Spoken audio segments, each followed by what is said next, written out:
다 같이 사도신경으로 신앙 고백하겠습니다. 전능하사 천지를 만드신 하나님 아버지를 내가 믿사오며 그 외아들 우리 주 예수 그리스도를 믿사오니 이는 성령으로 잉태하사 동정녀 마리아에게 나시고 본디오 빌라도에게 고난을 받으사 십자가에 못 박혀 죽으시고 장사한 지 사흘 만에 죽은 자 가운데서 다시 살아나시며 하늘에 오르사 전능하신 하나님 우편에 앉아 계시다가 저려서 산자와 죽은 자를 심판으로 오시리라. 성령을 믿사오며 거룩한 공예와 성도가 서로 교통하는 것과 죄를 사하여 주시는 것과 몸이 다시 사는 것과 영원히 사는 것을 믿사옵나이다. 아멘. 찬송가 342장 찬양하십니다. 342장입니다.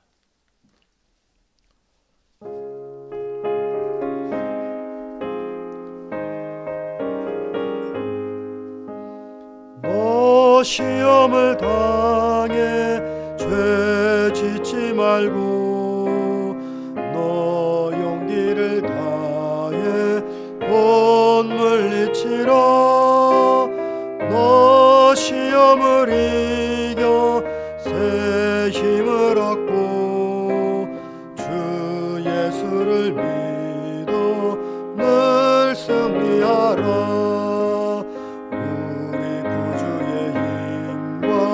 그의 위로를 빌라. 주님 내 편에 서서 항상 도우시리. 내 친구를 삼가 잘 선택하고 너 언행을 삼가 늘 조심하라. 너 열심을 다해 늘 충성하고 온 정성을 다해 주 봉사하라. 우리 구주의 힘과 그의 위로를 빌라. 주님 내 편에 서서 항상 도우시리. 잘 이기는 자는 상 받으리니 너 낙심치 말고 늘 전진하라. 내 구세주 예수 힘 주시리니 주 예수를 믿어 늘 승리하라.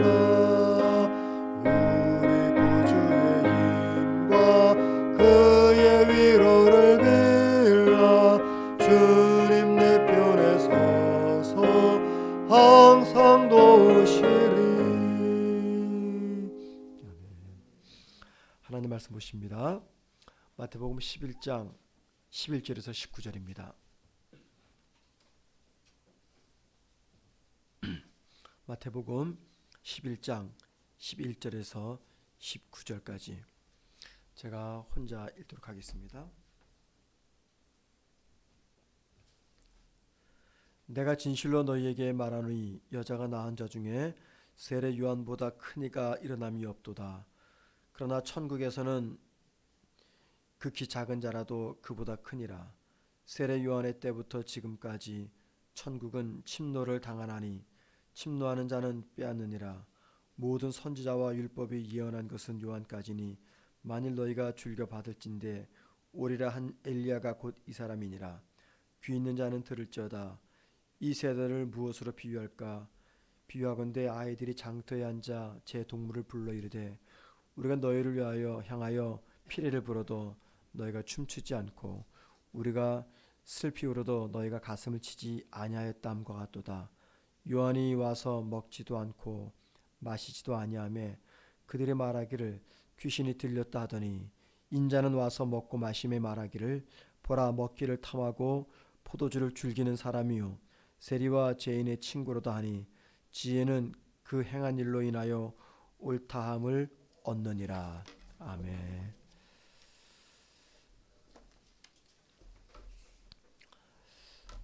본문은 예수님이 종교 지도자들과 또 군중들을 책망하는 말씀입니다.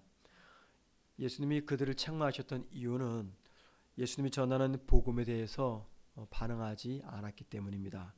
16절 말씀 보면 이 세대라는 표현이 나옵니다. 이 세대는 궁극적으로 말하자면은 당시 종교 지도자들과 또 군중들을 의미합니다. 이들은 세례 요한과 예수님이 전했던 복음을 듣지 않고 거절했던 사람입니다. 16절에서 말하기를 이 세대는 무엇으로 비유할까라고 말하면서 그 당시 시장에서 아이들이 놀 때 놀았던 그 모습들 두 가지를 가지고 이 세상을 비유합니다. 그 당시 어린 아이들은 시장에서요 결혼식 놀이와 그리고 장례식 놀이를 하면서 놀았습니다. 그래서 17절 말씀은 피리를 부르도라고 말합니다. 피리를 분다는 것은 결혼잔치를 의미합니다. 결혼잔치집에서 피리 부는 사람들이 피리를 불 때 사람들이 춤추지 않는 것처럼 예수님이 복음을 전해도 종교지도자들과 군중들은 아무런 반응을 보이지 않고 있다, 그 이야기를 합니다. 또 17절 말씀 보면 우리가 슬피 울어도라고 말하죠. 이건 어린아이들의 장례식 놀이입니다. 장례식장에서 많이 울고 슬퍼합니다. 그런데 그 장례식에서 전혀 슬퍼하지 않는 것처럼 예수님이 복음을 전하는데도 그 복음에 일절 반응하지 않고 있는 그 문제를 지적하고 있습니다. 왜 이스라엘 사람들, 특별히 종교 지도자들과 군중들이 예수님이 전하는 복음에 전혀 반응하지 않았을까요? 아니, 반응하지 않는 것을 넘어서 예수님을 박해했을까요? 그것은요, 너무나 간단한 이유입니다. 예수님이 전하는 그 복음이 자신들의 기대에 맞지 않았기 때문입니다. 또 그들이 듣고 싶었던 소리가 아니었고 그들이 원했던 소리가 아니었습니다. 듣기 싫었던 이야기, 그들이 원하지 않았던 이야기를 예수님이 전했기 때문에 예수님의 복음에 귀를 막아버리고 더 나아가 예수님을 비방합니다. 예수님과 요한의 설교의 특징이 있습니다. 두 분의 설교 특징은 그 당시 기존의 종교 지도자들의 문제를 지적하는 것이었습니다. 그리고 그들의 잘못된 종교적 신념과 행위들을, 문제들을 언급하는 내용이었습니다. 자신들의 기득권이 위협당하는 소리를 들을 때 그들은 자신들의 귀를 막아버립니다. 귀를 막는 것으로 그치는 것이 아니라 다른 사람들도 예수님이 전하는 그 소리를 듣지 못하도록 방해합니다. 예를 들면 18절 말씀을 우리 다 함께 보시겠습니다. 요한이 와서 먹지도 않고 마시지도 아니하며 그들이 말하기를 귀신이 들렸다 하더니, 이렇게 말합니다. 당시 요한의 외모와 요한의 신앙 행위를 보면서 귀신 들렸다 비난합니다. 외모는 약대 그 털옷을 입고 있었습니다. 또 신앙 행위는 금식을 합니다. 그래서 이상한 사람이다, 귀신 들렸다라고 말합니다. 이번에 19절 말씀 보시겠습니다. 인자는 와서 먹고 마시매 말하기를 보라, 먹기를 탐하고 포도주를 즐기는 사람이요 세리와 죄인의 친구로다 하니, 라고 말합니다. 자, 이번에는요 예수님을 비판하는데 세례 요한과 달리 세리와 죄인, 창기들과 함께 먹고 마시며 때로는 잔치에도 참여하였다라고 말합니다. 그러면서 말하기를 예수님은 먹기를 탐하고 포도주를 즐기는 사람이다. 여러분 보세요. 금식하는 요한에게는 귀신 들렸다 말하죠. 또 금식하지 않는 예수님은 먹기를 탐하며 세리와 죄인들의 친구다 비난합니다. 자기들의 입맛에 맞게 요한과 예수님을 비난하는 말이죠. 이런 말이 있죠. 귀에 걸면 귀걸이, 코에 걸면 코걸이라는 말이 있습니다. 자기들 상황에 맞춰서 사람들을 함부로 평가하는 그 모습입니다. 여러분, 귀에 걸면 귀걸이, 코에 걸면 코걸이, 이런 사람을 가리켜서 우리 진실한 사람, 참된 사람, 신실한 사람이라고 말하지 않습니다. 자기 상황에 맞추어서 편리에 따라서 말을 손바닥 뒤집듯이 뒤집는 사람들, 자신의 상황에 따라서 똑같은 상황에서도 달리 말하는 사람들, 일관성이 없는 사람들, 이런 사람을 우린 진실된 사람, 신실한 사람, 일관성 있는 사람 이렇게 말하지 않습니다. 그런 사람과 어떤 깊은 이야기를 나누고 싶지 않고 그런 분들과 중요한 약속도 만들고 싶지가 않습니다. 신뢰감이 안 가는 거죠. 예. 여러분, 성도는요, 적어도 세상 사람들보다는 더 진실한 사람이 되어야 됩니다. 특별히 상황에 따라 수시로 바뀌는 그 마음이 아니라 늘 한결같은 사람이 되어야 됩니다. 왜냐하면 우리가 믿는 주님이 그런 삶을 사셨고 우리 역시 그런 삶을 살도록 늘 우리에게 요구하고 있기 때문입니다. 여러분, 오늘 예수님의 이 말씀이 무엇을 지금 강조하는 말씀입니까? 복음에 대한 이스라엘 종교 지도자들과 군중들의 무관심을 강조합니다. 그리고 더 나아가서 그 복음을 들을 때 복음 전하는 예수님을 비난하고 또 예수님을 비방하는 그 태도가 잘못됐음을 이야기하는 내용입니다. 여러분, 왜 이들이 예수님이 전하는 복음에 대해서 철저하게 비난적이었고 부정적이었습니까? 조금 전에 말씀드린 대로 주님이 전하는 복음이 자기들의 안정성, 기득권 등을 위협하고 있다 생각했기 때문입니다. 그들의 종교적 기득권을 위협하는 예수님을 그들은 인정하지 않았고 비난한 것이죠. 제가 어제 셀자님 몇 분을 만났습니다. 만나서 이렇게 서로 이런저런 얘기하면서 한 분이 그런 얘기를 해요. 목사님, 이 셀장을 하면 할수록 쉬워지지 않고 더 어려워져요. 그런 얘기합니다. 여러분, 세상 일은 오래 하면은 익숙해지고 능숙함 때문에 쉽잖아요. 근데 이 셀장님 사역은 하면 할수록 더 힘들어진대요. 그래서 제가 그랬어요.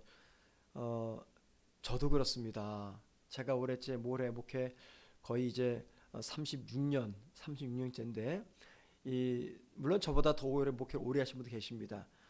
그분들에 비하면 저는 너무 짧죠. 그런데 어쨌든 36년을 한 분야에서 일한다는 것은 이게 짧지 않은 시간이잖아요. 36년간 목회를 하는데 하면 할수록 목회가 쉬워져야 되는데 더 어려워집니다. 왜 그럴까? 그분과 이야기 나눴어요. 그분들과. 여러분, 왜 그럴까요? 그 이유는요, 셀장님의 사역의 대상은 사람 자체가 아니라 사람의 마음입니다. 목회도 마찬가지입니다. 목회 대상은요, 사람의 마음입니다. 그런데 사람의 마음이 늘 고정되어 있고 한 모습입니까? 그러지 않죠. 흐르는 시냇물처럼 늘 바뀝니다.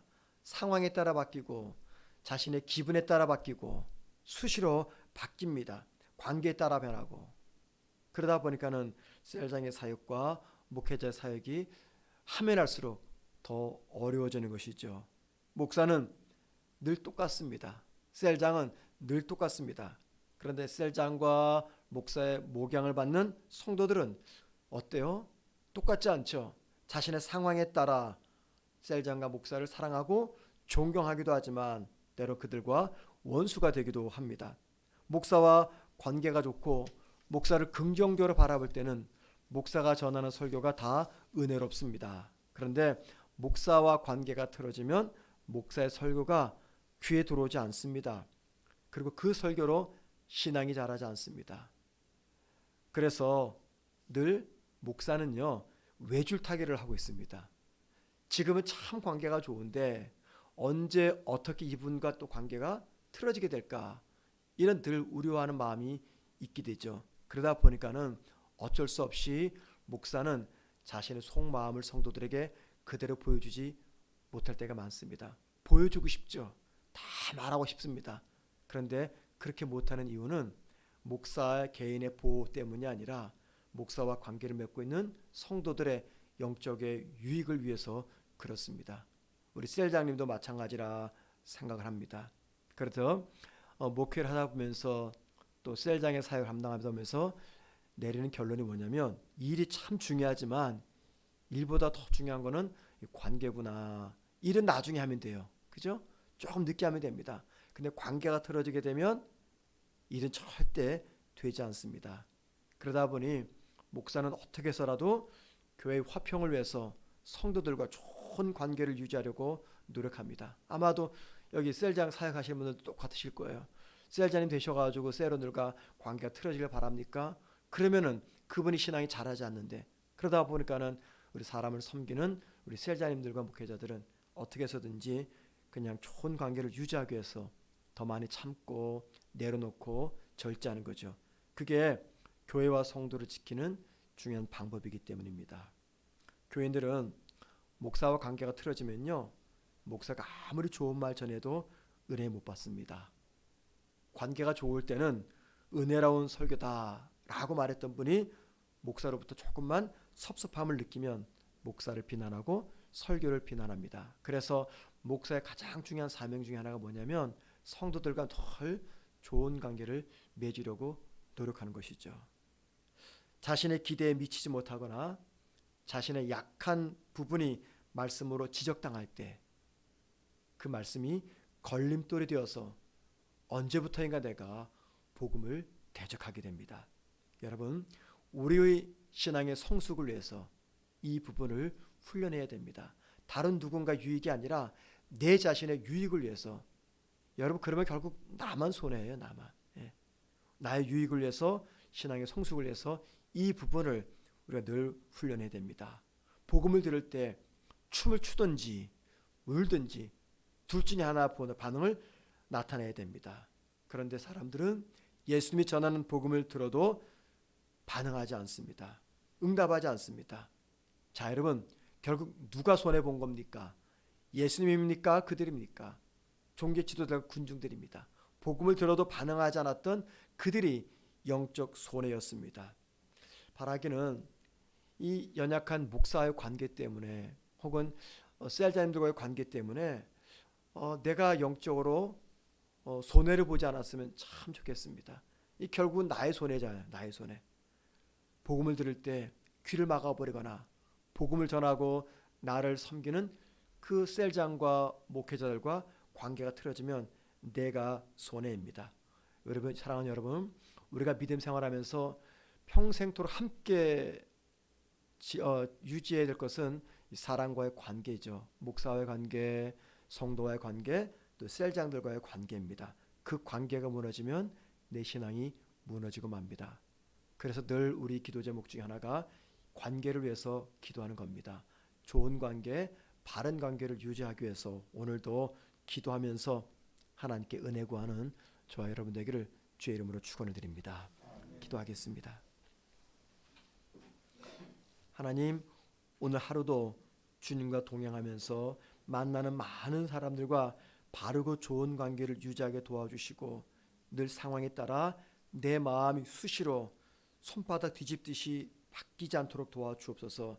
진실한 사람, 참된 사람, 한결같은 사람이 되어서 하나님께는 영광이요 주변 많은 사람들에게는 선한 영향력을 끼치는 우리 모두가 되게 하옵소서. 예수님의 이름으로 기도합니다. 아멘. 하늘에 계신 우리 아버지여, 이름이 거룩히 여김을 시며 나라의 마옵시며 뜻이 하늘에서 이루어진 것 같이 땅에서도 이루어지리다.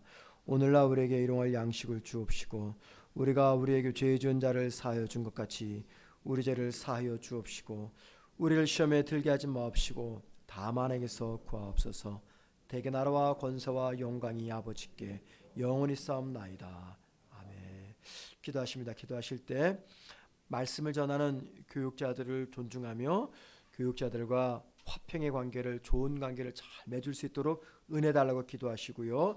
오늘 수요예배 드립니다. 수요예배 통해서 하나님 앞으로 온 성도가 더 가까이 나아가며 말씀을 전하는 김지정 목사님을 성령께서 붙잡아 달라고 기도하시고요. 세 번째는 우리 교회가 동역하는 모든 선교사님들을 주님 도와주십시오. 오늘도 지켜주십시오 라고 기도하시는데 자유롭게